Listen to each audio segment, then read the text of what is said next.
This is Time Signatures with Jim Ervin, a podcast and radio program presented by the Capital Area Blues Society in Lansing, Michigan. Most any contemporary musical style can trace its roots back to the blues. Explore the blues and its connections with captivating interviews, lively discussions, and news from the world of the blues. You know I'm crying, baby, driving up and down these Michigan roads, yeah. And now, here he is, your host, Jim Ervin. You know, I remember recording the first couple of episodes of Time Signatures with James L. Williams and with Freddie. Oh, yeah. And James was over here doing the bass licks, just like you were doing the guitar licks. Well, you know, 15 years on the road doing Michigan roads, and I've seen all the Michigan roads. It's kind of like, you know, when you hear that, it's like, oh, yeah, it just automatically comes back. Well, and you know, it's kind of ironic because when Dedalian told me to find a song, and I've told this story before, this was the very first song that I played, and I went, wow, 26 seconds, that's a great intro. And I called Dedalian, he goes, well, if you can get permission from Freddie, we'll go with it. Sure. And Freddie's like, yeah, go ahead. Oh, yeah. So it's really cool. Yeah. But anyway, I want to welcome everybody to Time Signatures. I'm your host, Jim Ervin, and I am really honored today to be recording live from a secret location in the only Eaton Rapids on earth with the one and only, man, it's an honor to have you here. 15 years with the Root Doctor, Mixed Flavors, Jack Pine Savages, and Lisa's knocking things over. She's having, like I said, we're recording live. Bill Malone, it is so good to have you. Well, thank you for having me. This is an honor, it's a privilege, and I've been looking forward to this for a long time. I have too, because Lisa gave me some heads up on a couple of things that I need to ask you about. And Sure. So we're just going to dive right in here. You know, obviously you've got a ton of experience in the music industry and in the greater Lansing area with blues and in general, or specifically, I should say, that seems to be like that was your main flavor, correct? Yeah, it was.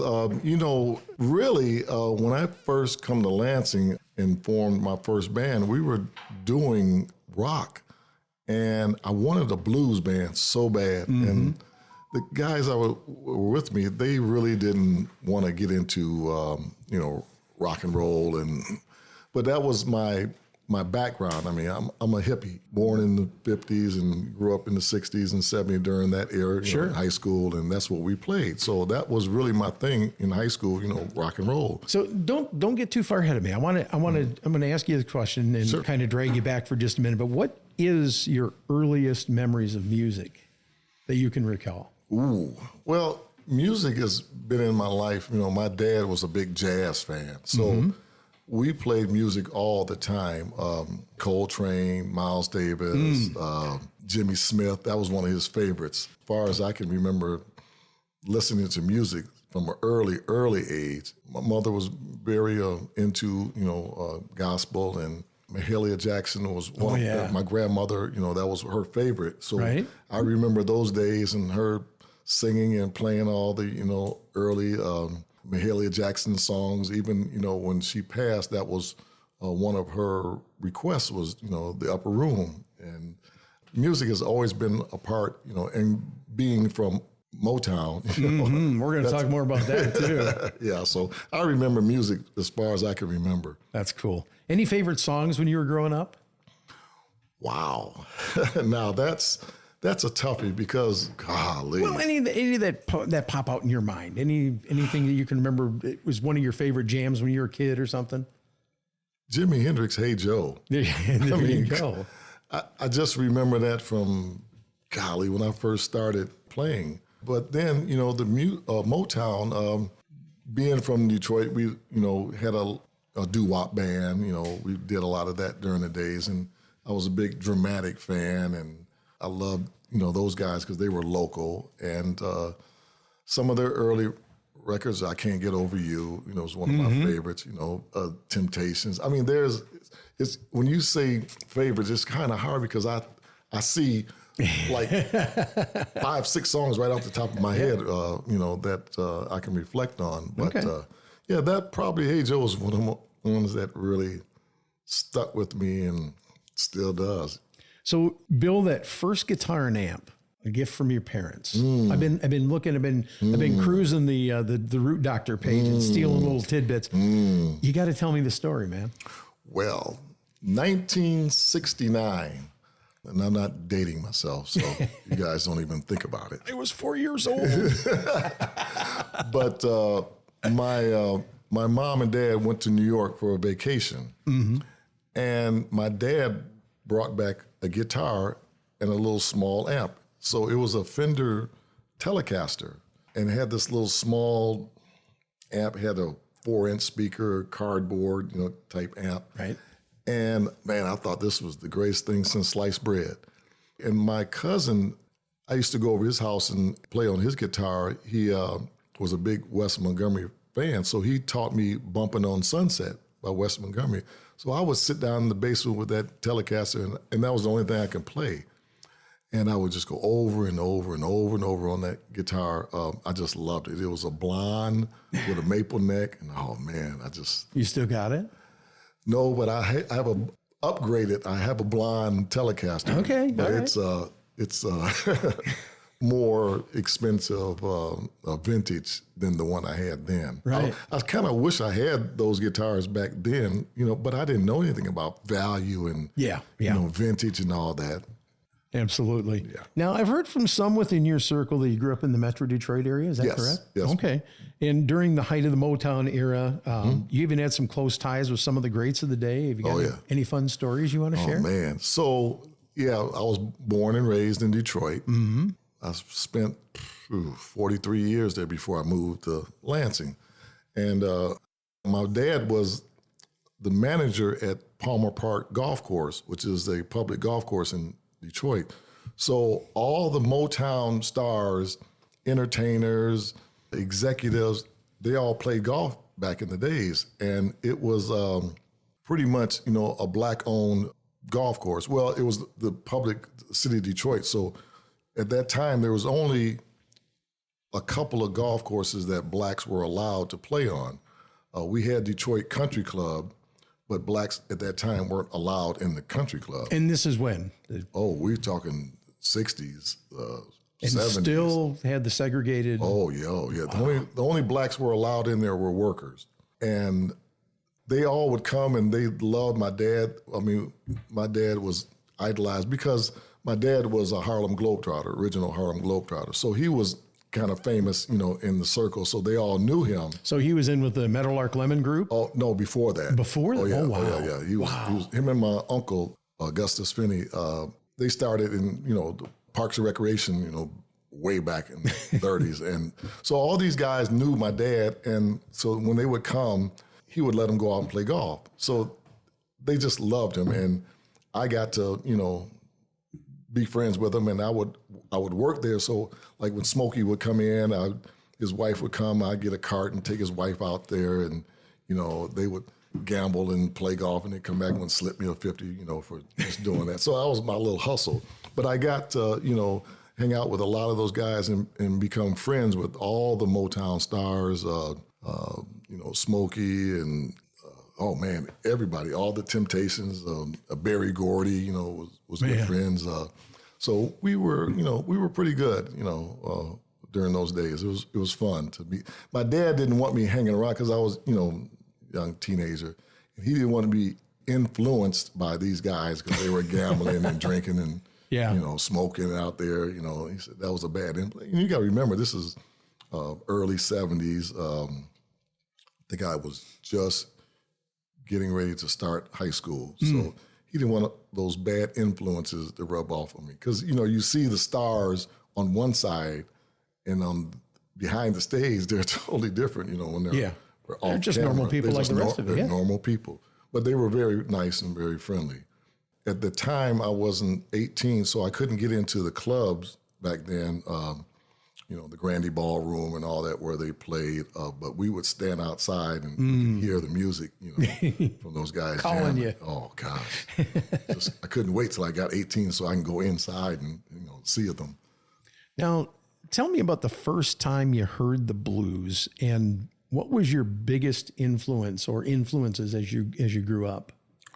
Golly, well, because born in Detroit, I was Right. a Motown guy, so all the R&B, that was me. But my sister loved blues, and they would go to Henry's Cocktail Lounge in Detroit. So B.B. King, it seemed like they would come in there once a month.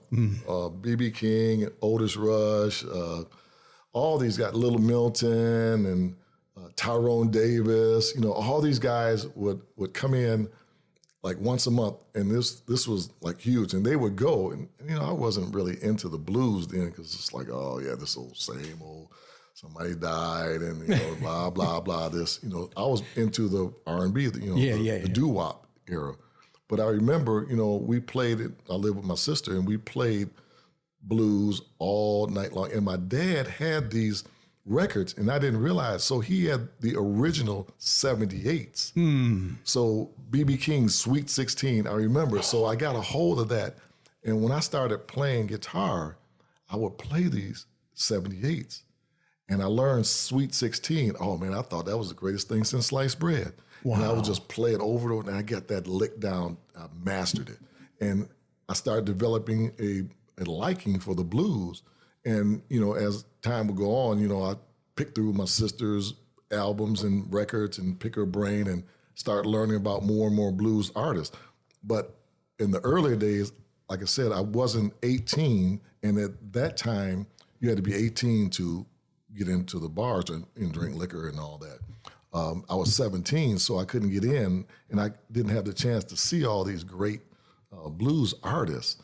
So I kind of missed out, on the early blues, but I started developing more of an interest in blues and learning more about blues and all the various different artists due to, my sister, going to all these shows. So, absolutely. Yeah. And we're going to talk more about B.B. King too. There, I hear you've got a pretty stellar story. I don't know if it'll be on this episode or the next one, but you're here for two. But I have to ask you, because you did, as I read, you were completely self-taught. Yes. Talk about that. Was it always just fun, or talk about some of that journey? Well, yeah. Starting high school, in the 70s, it was all about bands. You had to be if you're going to be cool, you're going to be in a band. If you were in a band, you're going to be cool. You're gonna, you're going to get chicks and, all that good stuff. Yeah. So we would sit outside, and I had a friend that played guitar, and, he would teach me. And actually, really the first person that taught me how to play real guitar was a gentleman by the name of Dennis Whedon, and he was Glenn Brown's guitar player. And this was early 70, 71. And funny story, so when we start recording, up here, and I met Glenn, and he brought out these old pictures, and I said, wait a minute, that's Whedon. He said, yeah, that was my guitar player, and he showed me these pictures. I said, this is the guy that taught me how to play. He was a master at Hendrix, so he taught me all the Hendrix licks and the chords and all that. And he worked for my dad, for Parks and Recreation at the golf course. And then in the wintertime, they worked at the skating rink. So those were like some of the early times that I was self-taught. He showed me some things. And then later, I took formal lessons. My mom would take me to Wonderland Music. And my teacher was Earl Klugh. Oh, wow. So I was 15 and Earl was 17. And I took formal lessons from him, so I learned how to kind of read, music and formally.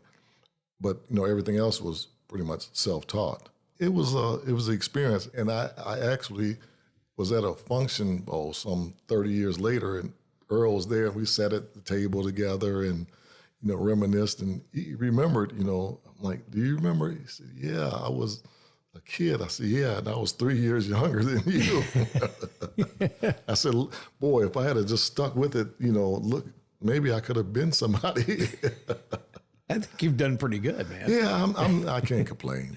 No. So you've shared the stage with the likes of Larry McRae, yes. Coco Montoya, Yes. Tab Benoit. Yes. Go back in your mind, are there any that you wished you could have opened for or shared the stage with?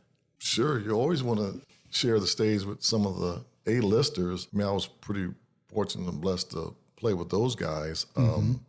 Probably, you know, like Clapton or somebody like that would have been an honor or a privilege.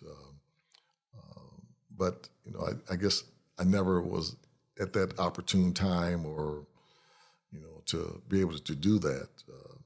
We just were blessed that these guys, you know, like Larry and those guys were local around and would come down and play down here. So we had a chance to, you know, play with those guys. Well, and it's kind of cool because I know when Larry came to town to do the fundraiser for the Ukrainian children earlier in the year, you were there, and I was so upset because I had to go home and go to bed to get to work in the morning. Oh. And you were up on stage, and the only reason I know that is because somebody got pictures of you up there with Larry, and I know they had to be a blast, you know, because Larry's just a good guy. Look, you know, I mean, I've known Larry 30 years, and it's always a pleasure, you know, to play with him. You know, I've learned a lot from him.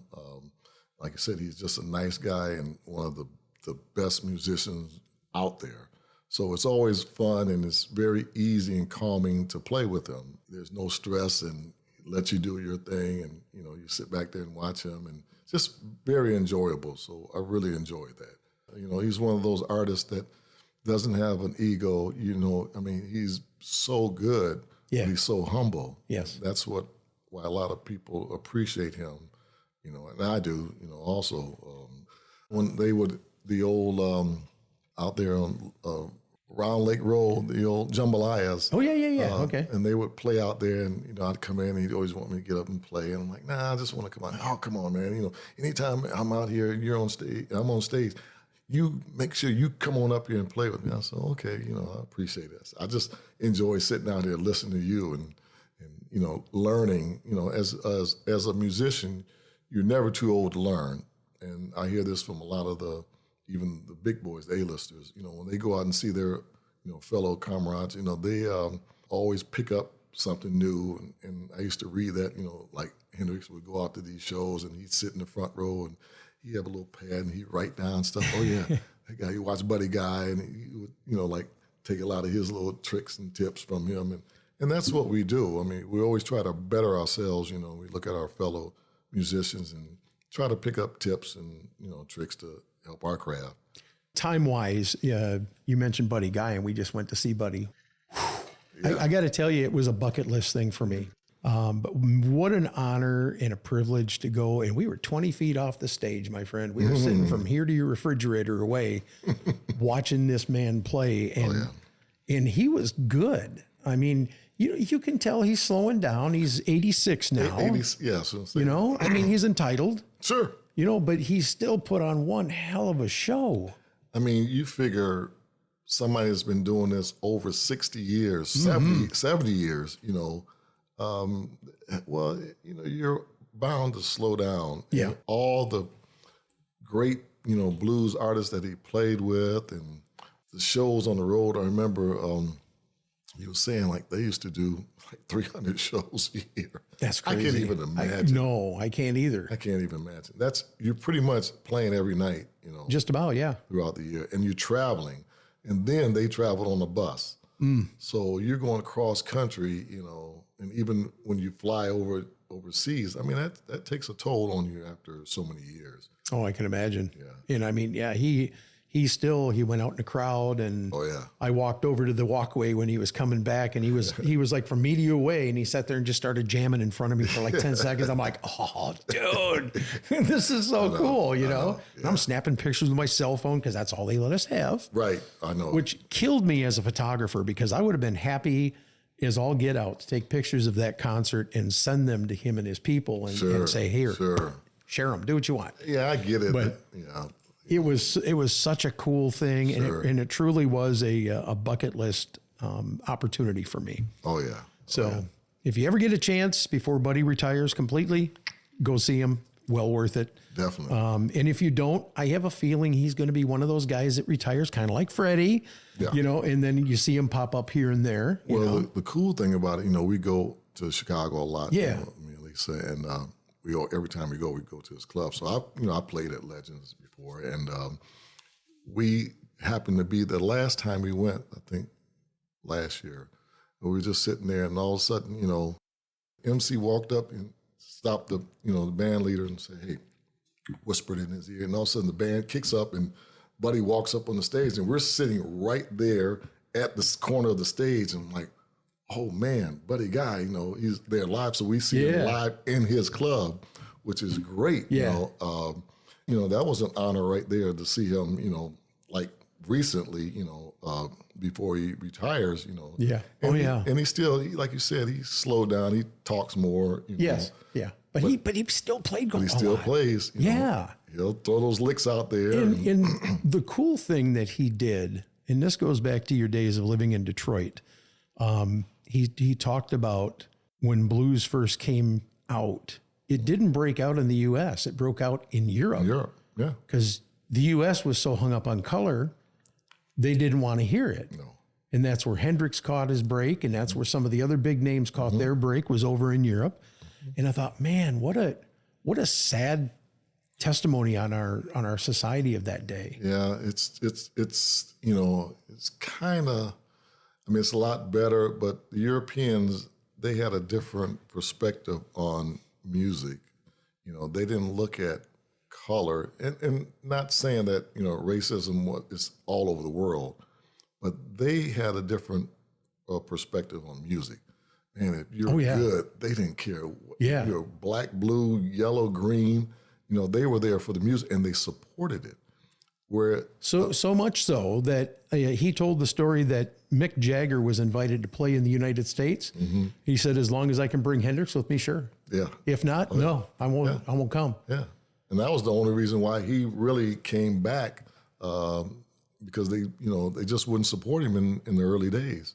And it hurt. And I understand that you're from here, you're in your own home, New York, like I said, where he's from. And they just did not support him. And like, man, you're doing everything, you're pulling out everything but the kitchen sink, and the people just wouldn't support you. So you have to leave the country to go where they supported you. And the blues artists did the same thing.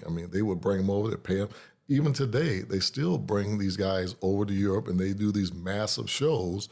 And that's the only way that they can actually make a decent living is out of the country. And that's sad, Yeah. And I was just going to say that I've noticed that they do a lot of out of country blues events. Right.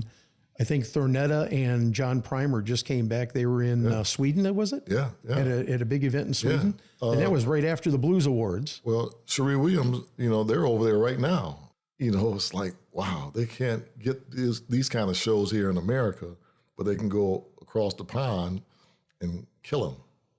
Isn't that crazy? I know it is. It's sad. That's what it is. Yeah. And all the music originated from here. From here, yeah. Yeah. I can't figure it out. And almost every genre of music has been affected. Yes. And has been molded in its infancy by the blues. All the blues, all the rock artists, every song you listen to is a blues. The hits were originally blues song written by the blues legends, and they become multi-millionaires off of these songs, where the original artists, the writers, couldn't get a dime off. That's crazy. Yeah. That's absolutely crazy. Yeah. We've got so much more to talk about here. We've got a couple of minutes left. I want to talk to you about the Root Doctor Band, but I think we're going to wait till the next episode because there's so much there. Oh man, I got stories. Good stories. Well, yeah. And that's the thing about the Root Doctor Band. I don't think I've ever, and I'm being straight here, never heard a negative word about any member of that band up to and including Freddie. Trust me, I wouldn't be where I'm at right now if it wasn't for Root Doctor. So I pay homage to those guys. I tip my hat. I'm so thankful for them giving me the opportunity to, express my craft, with them. And man, we traveled all the Michigan roads. Yeah, and as a matter of fact, I think we're going to hear that song here in just a minute. But again, my guest is Bill Malone, and Bill, it's an honor to have you with me. We are going to definitely have a second helping, if you will. Oh, please. Yes. And there's so much more to talk about. So do me a favor, everybody. Tune in We are going to be from that secret location in the only Eaton Rapids on Earth, and we will be back. This has been Time Signatures with Jim Ervin, presented by the Capital Area Blues Society in Lansing, Michigan. For more information on cabs, visit capitalareablues.org. We appreciate you joining us today, and we welcome your comments about the show by emailing cabstimesignatures@gmail.com. You can also find us on Facebook at Cabs Time Signatures. You know I'm trying, baby, driving up and down these Michigan roads, yeah. Until next time, keep the blues alive.